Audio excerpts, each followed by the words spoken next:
ekizibu kyonna abaka parliament banansonyiwa naye abasinga obungi tebasoma bawagiranga omuntu agenda okuwagira mupiira nga tamanyi ttiimu yezaawa. Museveni agamba nti parliament ekyusa enteekateeka ze eza Uganda, enteekateeka tuva kuzisoma.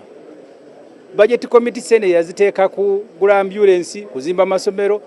Museveni alwana nti bazizzeeyo agenda aziweroko 300 billion.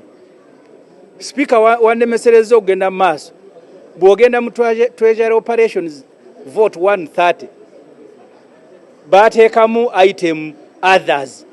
Can you imagine nti oli MP olina amagezi n'oyisa budget nga mulimu item others mulimu lubowa kyovola bwe ntandise obisokolayo tebanzizeemu kunzikiriza kwogera. Nze si omu kwabo ababeera mu parliament nga baga nti sente zino zidde wano njanye ebintu ebiri serious naye n'abo abazikyusa bw'obageraageranya ne Museveni eggwanga lirina okumanya olwaleero ane mufere kuba MPs ne president nti gwe okwate sente z'omusolo oziwe local construction company y'omuntu kuba yemulemeredde okulaninga ozijje ku ambulance ozijje ku masomero ozijje ku malwaliro ozijje ku nguudo abakazi baagala okukola bridge. So kati abaka b'NRM mu kibi kyabwe balinganga robot obawulidde nga bonna baganye. Of course tugambye no speaker n'agamba yes naye era basigaddemu bakyagenda mu maaso.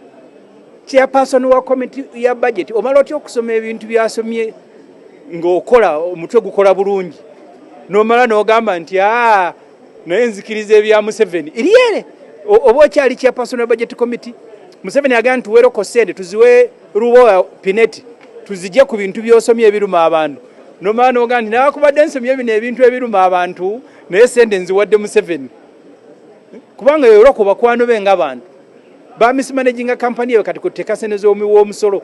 Kati Museveni akoze campaign mu bantu abaka abo babbi olwaera abantu bayawule wakati w'omubbi nti sente ze bawe z'omusolo kati zigenda mu company z'abantu. Museveni agambye ebyogula ambulance ebyogula kikono na priority ye nga government.